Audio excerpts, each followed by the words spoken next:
The blood on Katherine Harper's hands had long since dried by the time she pressed the loose floorboard back into place, but the memory of it still made her fingers tremble as she smoothed her skirts over the hiding spot.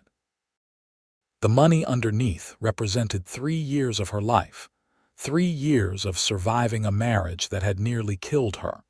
And now that Thomas was finally buried in the hard Dakota soil, she would be damned if anyone took what she had sacrificed so much to keep hidden. Hill City, South Dakota in the summer of 1881, was a town carved out of the Black Hills with equal parts determination and desperation.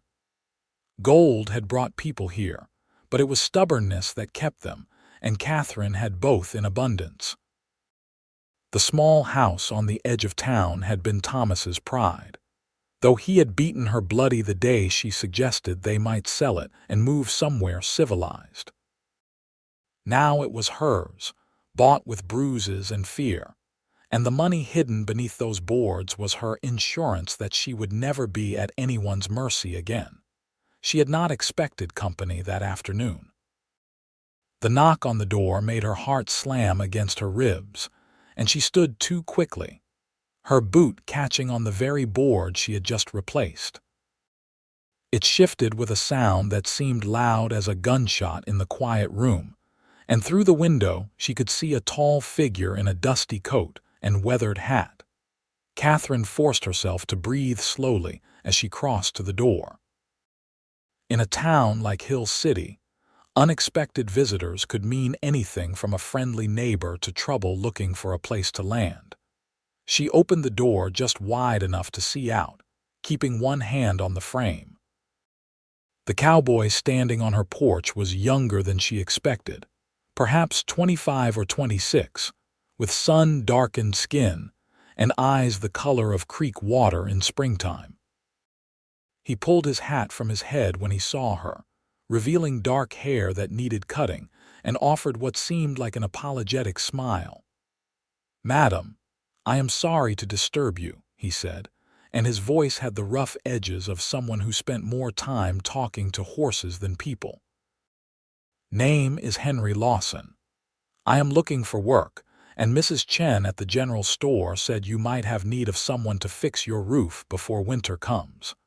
Katherine's immediate instinct was to send him away. She had learned not to trust men, especially not strange men who appeared at her door with kind eyes and polite words. But the roof did need work, and she had seen the way some of the men in town looked at her now that Thomas was gone, like she was something they might claim if they could find the right moment. Having someone around for a few days might discourage the bolder ones. "The roof needs patching, that is true," she said carefully, "but I cannot pay much." "Food and whatever you think is fair, madam," Henry said. "I am not particular about wages, just need enough to get me through to the next job." She studied him for a long moment, looking for the signs she had learned to recognize in Thomas. The tightness around the mouth that meant a temper barely contained. The way of standing that suggested he thought himself entitled to whatever he wanted. But Henry Lawson just stood there with his hat in his hands, waiting patiently, and finally she nodded. "You can sleep in the barn," she said. "I will bring you supper when it is ready. You can start on the roof tomorrow morning." "Yes, madam. Thank you, madam." He replaced his hat and turned to go, and Katherine closed the door, leaning against it as her heart continued its nervous rhythm.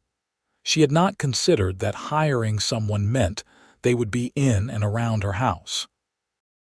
That night, she lay awake listening to every sound, wondering if Henry Lawson was the kind of man who respected a closed door or the kind who thought a widow alone was an invitation. But the hours passed quietly, and when morning came, she found him already up on the roof, working with the focused efficiency of someone who knew his trade. The days took on a pattern. Katherine would rise early and prepare breakfast, bringing a plate out to Henry before he started his work. He would thank her with that same quiet courtesy, eat quickly, and return to his labor. She would go about her own business, tending the small vegetable garden behind the house, mending clothes, trying to plan what she would do once the roof was finished, and Henry Lawson moved on to his next job. The money stayed hidden beneath the floorboards, but she found herself thinking about it constantly. $3,000, saved penny by penny from the household money Thomas gave her, supplemented by the small amounts she earned taking in sewing and washing. Money she had hidden because Thomas would have spent it on whiskey and cards, money she had protected through 2 black eyes and a broken rib when he had once suspected she was holding out on him. It was on the 4th day that everything changed. Katherine had gone into town that morning to buy supplies, and when she returned, she found Henry inside the house, standing in the main room with a hammer in one hand. Her heart stopped, and then her eyes went to the floor, to the board that looked slightly askew. Henry followed her gaze, and in the terrible silence that stretched between them, Katherine knew he had seen. The money, her freedom, her future, all exposed because she had been foolish enough to trust a stranger. "The roof beam connects through the ceiling here," Henry said slowly, gesturing upward. "Had to come inside to reinforce it properly. Hope you do not mind, madam. I knocked, but you were not home." Katherine could not speak. She could only stare at him, waiting for the demand she knew was coming. $3,000 was a fortune to a drifting cowboy. It was enough to change a life. It was enough to kill for in some corners of the West. Henry's eyes met hers, and something in his expression shifted. Understanding, perhaps, or recognition. He glanced down at the floor again, then back up at her face, and she saw him take in the fear she could not quite hide. "I will pretend I never saw that," he said quietly. The words hung in the air between them, impossible and perfect. Katherine felt tears burn in her eyes, and she blinked them back furiously, refusing to show weakness even now. "Why?" The word came out harsh, suspicious. "Why would you do that?" Henry was quiet for a moment, turning the hammer over in his hands. "My sister Emily was married to a man who liked to use his fists," he said finally. "By the time my brothers and I realized how bad it was, she was too scared to leave. Said she had nowhere to go, no money, nothing of her own. When he finally killed her, she was 23 years old and had 40 cents to her name." Katherine's throat tightened. "I am sorry." "Me too." Henry looked at the floor again, then at her. "I figure if a woman is hiding money, she has got good reason. And I figure it is not my business to make her life harder by talking about what I might or might not have seen while fixing a roof beam." He walked past her to the door, careful not to come too close, as if he understood that she needed space to breathe. At the threshold, he paused. "I will be done with the roof by tomorrow, madam. You do not need to worry about me." After he left, Katherine sank onto the nearest chair, her legs suddenly unable to hold her. The relief was so intense it made her dizzy, but underneath it was something else, something she had not felt in so long she barely recognized it. Hope, perhaps, or the beginning of trust. That evening she brought Henry his supper as usual, but this time she lingered on the porch of the barn where he was sitting on an overturned crate, watching the sun set over the hills. "Your sister," she said.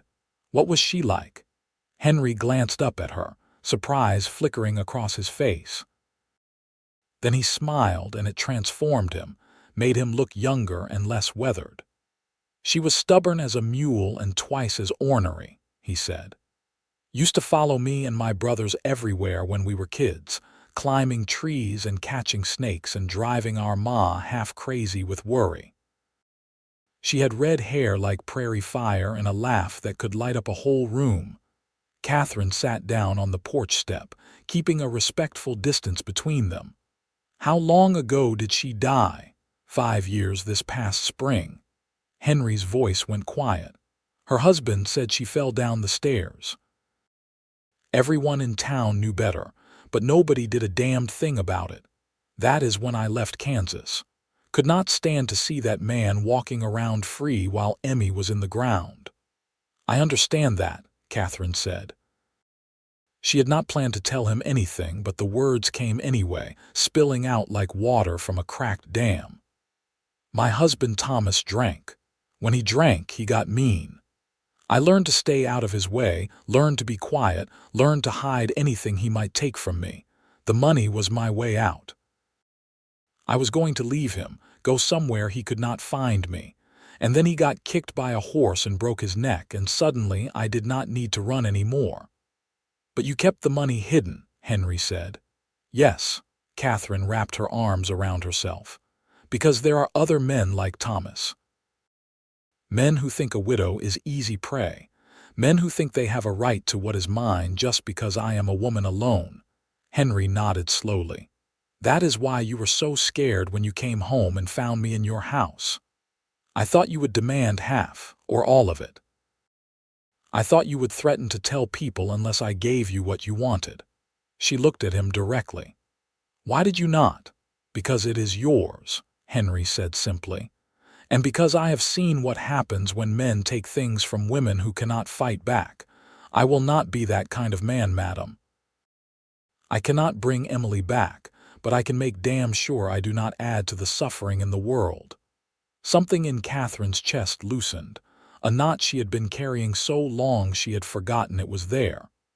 My name is Katherine, she said. You can call me that if you like. You do not have to keep saying madam. Henry's smile returned, cautious but genuine. Katherine, then, and you can call me Henry or Hank if you prefer. Most people do. Henry suits you better, she said, and was surprised to find herself almost smiling back. The roof was finished the next day, as Henry had promised, but when Katherine offered him payment, he shook his head. I have been thinking, he said. Winter is coming on, and you are going to need firewood cut and stacked. Your fence has some posts that need replacing, and I noticed your barn door is hanging crooked. If you are willing, I could stay on a while longer, take care of those things before the snow comes. Katherine knew she should say no. Knew that letting him stay was a risk, that trust was a luxury she could not afford. But she looked at Henry's open face, remembered his words about his sister, thought about the long winter ahead in a house that felt too big and too empty. All right, she said, but I pay fair wages for fair work. And you still sleep in the barn. Would not have it any other way, Henry agreed. The summer days grew shorter and Henry stayed. He cut and stacked firewood until there was enough to last through 2 winters. He repaired the fence and fixed the barn door and patched a dozen other small problems around the property. And slowly, carefully, he and Katherine learned to be easy around each other. She discovered that he had a dry sense of humor that caught her off guard and made her laugh in spite of herself. That he could play the harmonica, and sometimes in the evenings she would hear the lonesome sound of it drifting from the barn. That he was patient with animals and had a way of gentling even the most skittish creatures.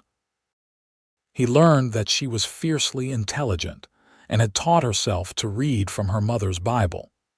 That she made the best apple pie he had ever tasted and could shoot a rifle with accuracy that most men would envy. That she had nightmares sometimes, and on those nights she would sit on the porch long after midnight, wrapped in a shawl, watching the stars. On those nights, Henry would sometimes sit on the barn porch too, not speaking, just being present. A silent companionship that asked nothing and offered everything. It was on one such night in late September that Katherine finally told him the whole truth. I killed him, she said into the darkness. Thomas. Everyone thinks it was an accident that the horse kicked him. But I spooked that horse on purpose. I knew Thomas was drunk and standing too close, and I made a loud noise that sent the animal into a panic. I murdered my husband, Henry. The silence that followed felt eternal. Katherine waited for Henry to stand up, to walk away, to tell her she was a monster. Instead, he said quietly, "Did he hurt you bad that day?" "He broke 3 of my ribs the night before," Katherine said. "Told me he was going to sell the house and move us to a mining camp where he had friends. Said I was getting too uppity, thinking I could have opinions. I knew if we went to that camp I would die there, so when I saw my chance I took it." "Then you did what you had to do to survive," Henry said. "That is not murder, Katherine, that is self-defense. The law would not see it that way. The law did not live in your house, did not feel his fists." Henry's voice was rough with anger, but she knew it was not directed at her. "You did nothing wrong." Katherine felt something break open inside her, some final wall she had been holding in place. She started to cry, and once she started, she could not stop. 3 years of fear and pain and desperate survival poured out of her in great wrenching sobs that shook her whole body. She did not hear Henry cross the yard, did not realize he was there, until she felt his arms around her, careful and gentle, holding her while she fell apart. He did not tell her to stop crying or that everything was fine. He just held her and let her grieve for the girl she had been before Thomas, for the woman she had become, for all the losses that could never be recovered. When the tears finally subsided, Katherine found herself leaning against Henry's chest, listening to the steady beat of his heart. She knew she should pull away, should put distance between them, but she could not make herself move. "I am sorry," she whispered. "Do not be." Henry's hand moved gently through her hair, and the tenderness of it made her want to cry again. "You have been strong for so long, Katherine. You are allowed to break sometimes. I cannot afford to break. You are not alone anymore," he said. "Not if you do not want to be." Katherine pulled back enough to look up at his face, shadowed in the moonlight. "What are you saying?" Henry met her eyes, and in his gaze she saw everything she was afraid to hope for. "I am saying I came here looking for work, and I found something I was not expecting. I am saying that somewhere between fixing your roof and stacking your firewood, I stopped thinking about moving on. I am saying that I wake up every morning grateful for another day in Hill City, South Dakota, because it means another day of seeing you. Henry." His name was barely a breath. "I know I have got no right to feel this way," he continued. "I know you have got every reason not to trust any man, especially not some drifter who showed up on your doorstep, but I am asking anyway. Let me stay, Katherine, not as hired help, as someone who wants to build a life here. With you, if you will have me." Katherine's mind spun. It was too soon, too fast, too dangerous. She had sworn she would never put herself in a man's power again, but Henry was not Thomas. He had seen her secret and kept it. He had heard her confession and called it survival. He had held her while she cried and asked for nothing in return. "I am terrified," she admitted. "I know. I do not know if I can be what you want." "I want you to be exactly who you are," Henry said. "Strong and smart and surviving. That is all, Katherine. That is everything." She thought about the money hidden under the floorboards, her insurance against disaster. Then she thought about the lonely years ahead, always afraid, always alone, about the possibility of something different, something better. "Stay," she whispered. "But slow, Henry, we have to go slow." His smile was like sunrise. "As slow as you need. I am not going anywhere." The autumn progressed, and true to his word, Henry stayed. He moved his bedroll from the barn to the small shed attached to the house, a compromise that gave Katherine the space she needed while keeping him close. He found work around Hill City, hiring himself out to neighboring ranches and farms, and every evening he came back to Katherine's house like it was home. They were careful with each other, learning the shape of this new thing growing between them. Henry never pushed, never demanded. When Katherine flinched at a sudden movement, he made himself slower, more predictable. When she had nightmares, he would sit on the porch with her until dawn, playing quiet songs on his harmonica. Katherine found herself watching for his return each day, found herself saving up small stories and observations to share over supper. She taught him to make her mother's recipe for cornbread, and he taught her the songs his sister Emily had loved. They played cards in the evening by lamplight, and gradually the house began to feel less like a tomb and more like a living space. The town noticed, of course. In a place as small as Hill City, nothing went unremarked. Mrs. Chen at the general store gave Katherine knowing looks when she came in for supplies. The minister's wife made pointed comments about propriety and the appearance of sin. But there were others who were kinder, like old Mr. Peterson, who told Katherine he was glad she had someone to help her through the winter, and young Mary Sullivan, who said it was about time Katherine had something good in her life. It was Sheriff Morrison who caused the real trouble. He came by one cold October afternoon when Henry was in town picking up nails for a project. Katherine answered the door to find Morrison leaning against the porch railing, his badge catching the light, his expression unpleasant. "Mrs. Harper," he said, not bothering with any polite preamble. "I have been hearing interesting things about you and that cowboy you have got staying here." Katherine kept her face neutral. "Mr. Lawson has been doing repairs around my property. I fail to see how that concerns the law, Sheriff." "It concerns me when a respectable widow starts living in sin with some drifter nobody knows anything about," Morrison said. His eyes raked over her in a way that made her skin crawl. "Makes me wonder what else might be going on that is not quite right." "We are not living in sin," Katherine said coldly. "Mr. Lawson sleeps in the shed and our arrangement is perfectly proper. That is not what it looks like to folks in town." Morrison stepped closer and Katherine fought the urge to step back. "You know, Thomas was a friend of mine. Used to tell me things about you, about how difficult you could be. I wonder sometimes if his death was really as accidental as everyone thinks."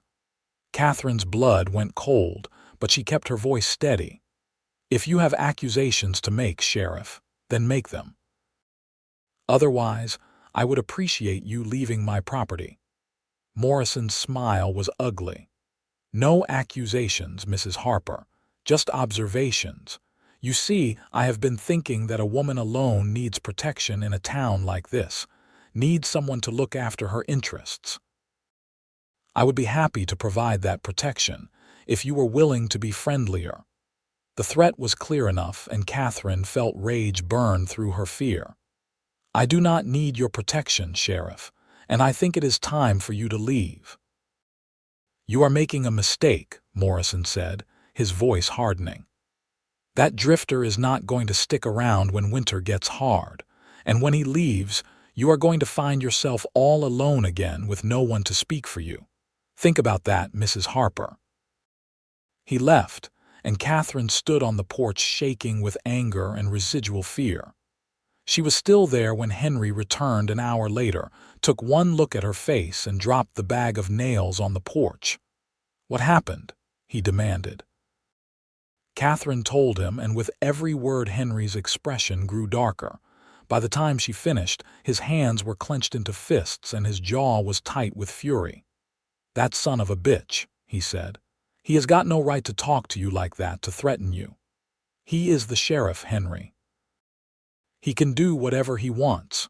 "No, he cannot." Henry paced the length of the porch, agitated energy radiating from him. "There are laws, Katherine. Even sheriffs have to follow them. Not in towns like this." Katherine sat down on the porch step, suddenly exhausted. "Men like Morrison do what they want, and everyone looks the other way because it is easier than fighting. I have seen it before, Henry. I lived it with Thomas." Henry stopped pacing and crouched down in front of her, taking her hands in his. "I am not Thomas, and I am not going anywhere. If Morrison wants trouble, he can come through me to get to you. I do not want you to get hurt because of me. Then we make it so he has got no reason to come after either of us." Henry squeezed her hands gently. "Marry me, Katherine." She stared at him, certain she had misheard. "What?" "Marry me," Henry repeated. "Morrison's whole threat was based on you being a widow alone and me being some drifter with no ties. We take that power away from him. You become my wife, I become your husband, and suddenly everything is legal and proper and he has got no leg to stand on." "That is a terrible reason to get married," Katherine said, but her heart was pounding. "It is one reason," Henry agreed, "but not the only one. I love you, Katherine. I have loved you since the day I found that money under your floorboards and saw the fear in your eyes, and you still stood there and faced me down like you were ready to fight. I have loved you through every evening we have spent together, every conversation, every moment. I want to marry you because you are the bravest, strongest, most remarkable woman I have ever known, and I want to spend the rest of my life proving to you that not all men are monsters." Tears were streaming down Katherine's face again, but this time they felt different. Lighter somehow, like rain after drought. "I am still afraid, I know, but you do not have to be afraid of me." Henry reached up to cup her face gently, his thumb wiping away her tears. "I will never hurt you, Katherine. I swear that on everything I hold sacred, on Emily's memory, on my own life. I will spend every day showing you that you are safe with me." Katherine thought about the money under the floorboards, her insurance policy, her escape route. Then she thought about how Henry had seen it and turned away, how he had kept her secret, how he had earned her trust in 100 small ways. She thought about the difference between Thomas's possessive control and Henry's patient respect. "Yes," she whispered. "Yes, I will marry you." Henry's face lit up with such pure joy that it took her breath away. He stood, pulling her up with him, and then his arms were around her, and he was spinning her in a circle on the porch while she laughed and cried at the same time. "We will do it right," he promised, setting her down but not letting go. "We will get married by the minister, have witnesses, make it all legal and proper. And then Morrison can go to hell because he will have no power over you anymore." They were married 2 weeks later in the small church at the center of Hill City. Katherine wore her mother's dress, carefully preserved and altered to fit. Henry wore a new suit purchased with money he had saved from his various jobs, and his hands shook slightly as he slipped the ring onto her finger. Mrs. Chen and her husband stood as witnesses, along with old Mr. Peterson and a handful of other townspeople who Katherine had not realized were on her side. Even Mary Sullivan came, defying her father's disapproval to support Katherine's happiness. The minister performed the ceremony with somber dignity, and when he pronounced them husband and wife, Henry kissed Katherine with such gentle reverence that she felt something inside her heal just a little bit more. Sheriff Morrison stood in the back of the church, his face dark with anger, but there was nothing he could do. The marriage was legal and witnessed, and Katherine was no longer a vulnerable widow but a married woman with a husband to protect her interests. After the ceremony, Mrs. Chen hosted a small celebration at the general store. It was nothing fancy, just cake and coffee and a few friends, but to Katherine it felt miraculous. She had never imagined having this, had never let herself hope for a wedding that was anything other than the cold transaction her marriage to Thomas had been. "You look happy," Mrs. Chen said, squeezing Katherine's hand. "It is good to see." "I did not think I could be happy again," Katherine admitted. "Life has a way of surprising us," Mrs. Chen said wisely. "That Henry is a good man. Hold on to him. I intend to." That night, when they returned to the house, Henry carried Katherine over the threshold with careful ceremony. He set her down in the main room and they stood there looking at each other, suddenly uncertain. "I can still sleep in the shed," Henry offered quietly. "Until you are ready for more. I meant what I said about going slow." Katherine took a deep breath, then reached for his hand. "I am tired of being afraid," she said. "I am tired of letting Thomas control my life even from the grave. I am your wife, Henry, and I want to be your wife in all ways if you are patient with me." "Always," Henry promised, and the tenderness in his voice made her believe it. They went slowly, carefully, Henry letting Katherine set every boundary and pace. He was so different from Thomas that it was almost disorienting. Where Thomas had taken, Henry offered. Where Thomas had hurt, Henry healed. And when Katherine finally fell asleep in her husband's arms, she did so without nightmares for the first time in years. The winter came hard to Hill City, with snow piling high against the house and wind howling through the Black Hills. But inside Katherine's home, there was warmth. Henry proved to be an excellent provider, using his skills to earn steady money even in the lean months. Katherine continued taking in sewing and washing, building a small reputation for quality work. The money under the floorboards stayed there, untouched. Henry knew about it but never asked Katherine to use it or share it. It was hers, he said, her security and her choice. If she wanted to keep it hidden until the end of time, that was her right. But slowly, Katherine found she did not check on it as obsessively as she once had. The fear that had driven her to hide every penny was fading, replaced by a different kind of security. The kind that came from partnership, from trust, from knowing she was not facing the world alone anymore. Sheriff Morrison remained a problem, though a distant one. He made no more direct threats, but he watched them with unfriendly eyes whenever they came to town. Henry made sure they were never alone when Morrison was around, and Katherine learned to ignore the sheriff's hostile stares. It was in the spring, when the snow was melting and the first green shoots were appearing in Katherine's garden, that everything came to a head. Henry had gone into town for supplies, and Katherine was hanging washing on the line behind the house when she heard horses approaching. She looked up to see Morrison and two of his deputies riding into her yard, their expressions grim. "Where is your husband, Mrs. Lawson?" Morrison demanded, not bothering with pleasantries. Katherine's heart sank, but she kept her voice level. "In town. Why do you ask, Sheriff?" "Because there was a robbery last night at the bank in Deadwood," Morrison said, dismounting from his horse. "Witnesses described one of the robbers as looking an awful lot like that cowboy husband of yours. Tall, dark hair, about 25 years old." "That description could fit 100 men in the Black Hills," Katherine said, anger overriding her fear. "You cannot seriously think Henry had anything to do with a robbery." "I think it is mighty convenient that a drifter nobody knows anything about shows up in town, Sweet talks a widow into marrying him, and suddenly there is a bank robbery nearby." Morrison gestured to his deputies. "We are going to search your property, Mrs. Lawson. If you are hiding anything, now is the time to tell me." Katherine's mind raced. She had nothing to hide related to a robbery, but she thought of the money under the floorboards, the fortune that had no legal explanation. If Morrison found it, he would assume it was stolen, would use it as evidence against Henry.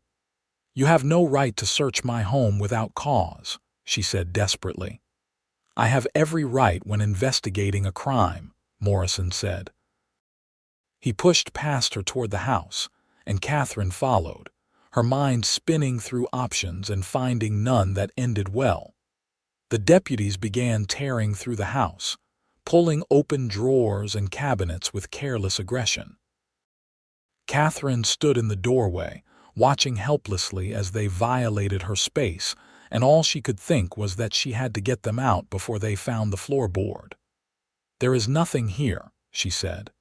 "Henry was with me last night. We were right here in this house. He could not have been in Deadwood robbing a bank." "That is what you say," Morrison replied, But a wife's testimony does not count for much, does it? You would lie to protect him. One of the deputies was getting close to the loose board, his boots thudding on the floor as he searched. Katherine felt panic claw at her throat, and she was trying to think of some distraction when she heard a voice from the doorway. "Get your hands off my wife's belongings."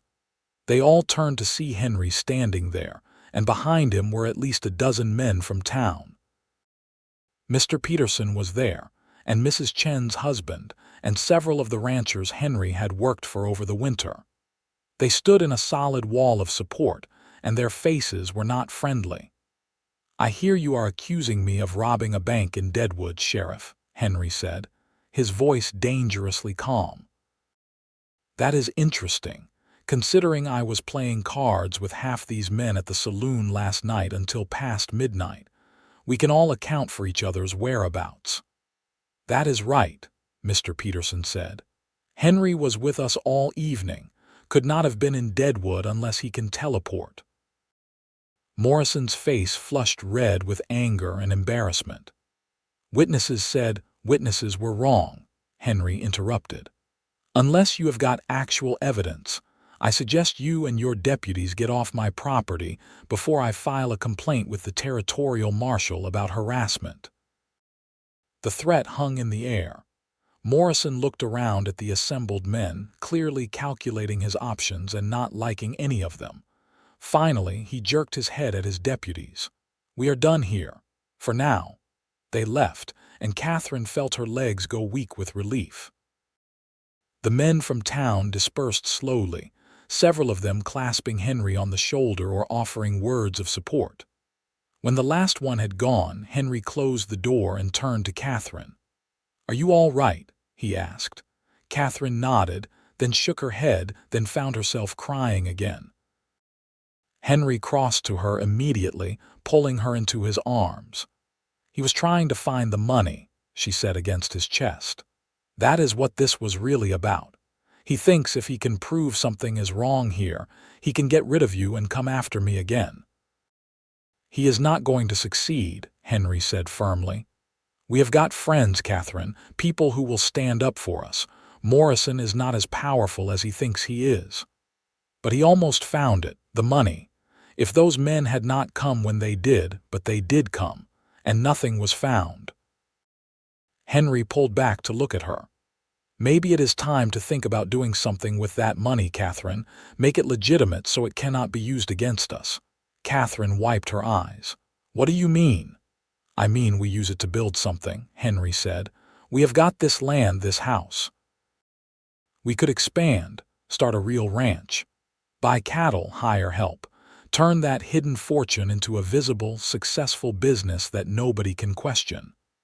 The idea was both terrifying and thrilling. Katherine had spent so long thinking of the money as something to hide, to protect, that she had never considered it could be a foundation instead of a secret.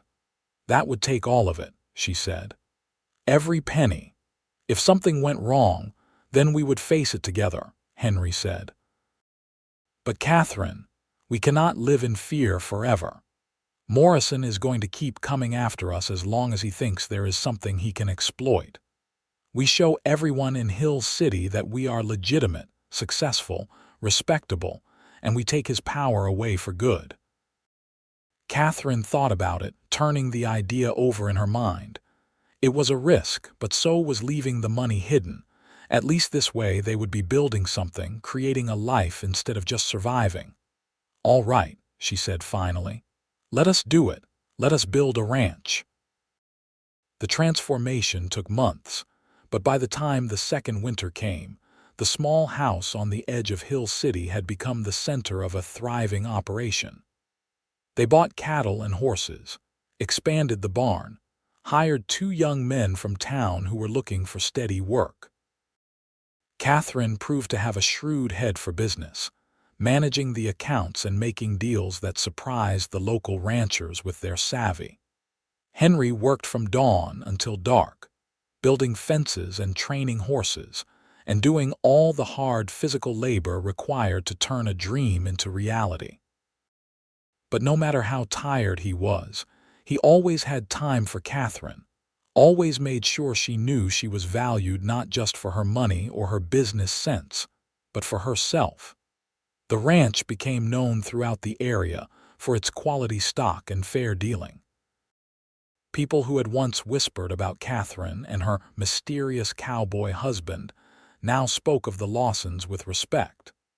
Even the minister's wife, who had been so quick to judge, came by one day to ask if Katherine might be interested in teaching reading to some of the town's children. Sheriff Morrison watched their success with visible frustration, but there was nothing he could do. The Lawsons were legitimate, prosperous, and well-liked. His one attempt to cause trouble, claiming that Henry had been involved in a rustling operation, was quickly disproved when half the ranchers in the area vouched for the Lawsons' honesty.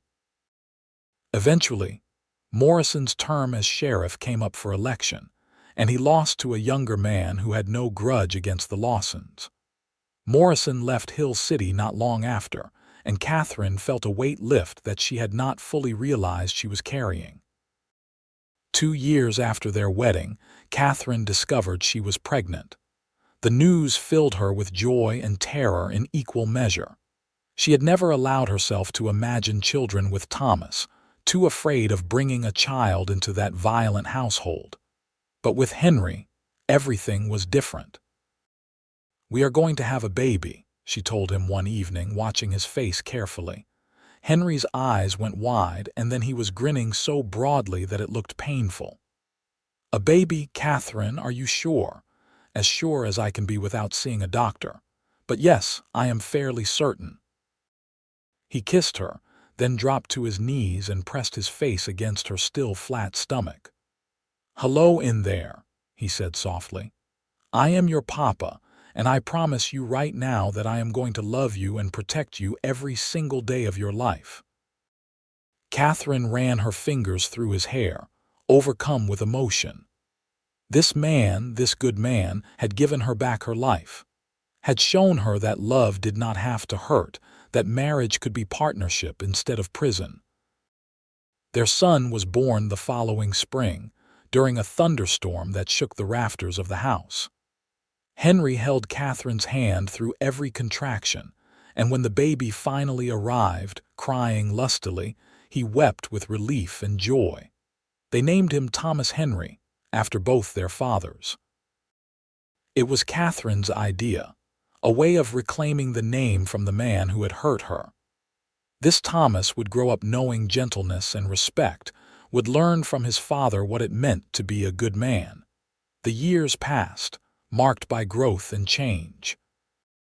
The ranch continued to thrive, becoming one of the most successful in the region. Katherine and Henry had 2 more children, daughters they named Emily Rose and Grace Me. The house was expanded to accommodate their growing family, and the sound of children's laughter replaced the echoes of Katherine's old pain. Henry proved to be a wonderful father, patient and loving with all 3 children. He taught Thomas to ride and rope, but he also taught him to be gentle, to respect others, to understand that strength was not about domination, but about protecting those who needed protection. He taught Emily and Grace that they could do anything their brother could do, that being a woman did not mean being lesser. Katherine watched him with their children and fell more in love with him every day. The man who had stood on her porch years ago, hat in hand, asking for work, had become her partner, her love, the foundation of everything good in her life. On their 10th wedding anniversary, Henry surprised her with a gift. He led her to the main room of the house, to the spot where the loose floorboard had once been. The floor was now solid and smooth, but Henry knelt down and ran his hand over the wood. "This is where it started," he said. "The day I saw what you had hidden and decided to keep your secret. I have been thinking about that day a lot lately, about how different things could have been if I had made a different choice." "But you did not," Katherine said, kneeling beside him. "You chose kindness. You chose me. Best decision I ever made." Henry reached into his pocket and pulled out a folded piece of paper. "I want to give you this." Katherine unfolded the paper and found a deed. It took her a moment to understand what she was reading, and then her breath caught. "Henry, this is the deed to the ranch in your name only," Henry said. "I know you put all your money into building this place, and legally it is all mine because I am your husband. I hate that, Katherine. I hate that the law says a woman's property belongs to her husband. So I had the papers drawn up to put everything back in your name. The land, the cattle, the house, all of it. It is yours, free and clear. If something happens to me, you will not lose everything like you almost did with Thomas. You will be secure." Katherine stared at the deed, then at her husband, overwhelmed by the magnitude of what he was giving her. In 1891, a man surrendering control of property to his wife was virtually unheard of. It went against law and custom and every expectation of how marriage worked. "You do not have to do this," she whispered. "I know. But I want to. You trusted me with your secret, Katherine. You trusted me with your life. This is me showing you that trust goes both ways. I love you, and I want you to always know that you are safe, that you have power, that you never have to be afraid again." Katherine set the deed aside and threw her arms around Henry, holding him as tightly as she could. "I love you so much," she said. "I did not think I could ever feel this way, and you have given me more than I ever dreamed possible." "We gave each other a chance," Henry said. "That is all, just a chance to be happy." They stayed there on the floor, holding each other, and Katherine thought about the terrified woman she had been when Henry first knocked on her door. That woman had been so alone, so certain that the world held nothing for her but pain and survival. She could never have imagined this future, this love, this family. But Henry had seen her, really seen her, and instead of taking advantage, he had offered protection. Instead of demanding, he had given. Instead of control, he had offered partnership. And in doing so, he had given her back not just her life, but her faith in the possibility of goodness. The children grew up strong and happy on the ranch. Thomas became a skilled horseman and eventually took over much of the day-to-day operation of the ranch. Emily showed a talent for business that rivaled her mother's, and Grace discovered a gift for veterinary medicine that amazed everyone. Katherine and Henry grew old together, their hair turning gray, their hands becoming weathered with work and time. But their love never diminished. If anything, it grew stronger, deepened by years of partnership and shared joys and weathered troubles. On their 30th anniversary, Henry was diagnosed with a lung condition that the doctors said would eventually kill him. Katherine nursed him through the difficult months that followed, and he faced his approaching death with the same quiet courage he had brought to everything else in his life. "I do not regret a single day," he told Katherine one evening as they sat together on the porch, watching the sunset over the hills. "From the moment I knocked on your door asking for work, my life has been better than I ever deserved." "You deserved everything good," Katherine said, holding his hand tightly. "You were the best man I have ever known, Henry Lawson." "I just tried to be better than the worst," Henry said with a faint smile. "And I had the best reason in the world to try. You, Katherine, always you." Henry died in the spring of 1911, surrounded by his wife and children. Katherine held him as he took his last breath, and though her heart broke, she also felt grateful. Grateful for the 30 years they had shared, grateful for the family they had built, grateful for the man who had seen her secret and said, "I will pretend I never saw that," and in doing so had changed everything. After Henry's death, Katherine continued to run the ranch with the help of her children and grandchildren. The place thrived under her guidance, and she became something of a legend in Hill City. the woman who had built an empire from nothing and raised a family that was respected throughout South Dakota. But on quiet evenings, Katherine would sit on the porch where she and Henry had spent so many hours together, and she would remember. The day he arrived looking for work, the moment he found her hidden money and turned away, the quiet respect he showed her when she was still afraid. The way he had loved her, patiently and completely, until she was able to love him back. The ranch eventually passed to Thomas and his children, but Katherine lived to see it continue to flourish. She lived to see her grandchildren married and her great-grandchildren born. She lived to see the Wild West tamed and civilization creep across the plains. And when Katherine finally died at the age of 87, surrounded by the large family she and Henry had created, her last thoughts were of a young cowboy standing on her porch, hat in his hands, offering her a chance at something better. In the years after her death, the story of Katherine and Henry Lawson became part of Hill City's history. People spoke of the widow who had hidden money in her floorboards and the cowboy who had kept her secret. They spoke of how that single act of decency had blossomed into one of the great love stories of the region, a partnership that had built not just a successful ranch, but a legacy of kindness and respect. The ranch itself remained in the family for generations, each successive Lawson learning the story of how it all began.